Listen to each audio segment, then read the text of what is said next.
Today I'm going to open up this Mercedes Sprinter transmission filter to see what's inside of it after 50,000 miles.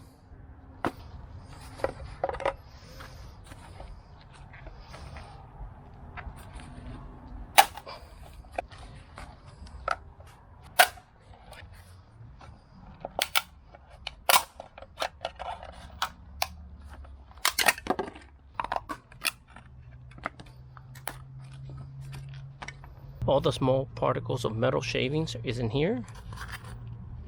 Look at this.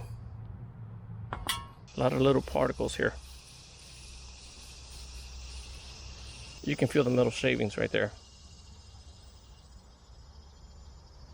So the filter does a very good job on filtering the larger parts. And the fine dust of metal, the magnet will pick it up.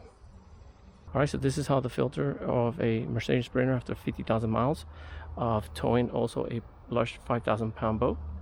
So definitely regularly change your filter and your fluids on your transmission. It is very important. It's the life of your transmission. Alright, if you found this video helpful and interesting, please give it a thumbs up.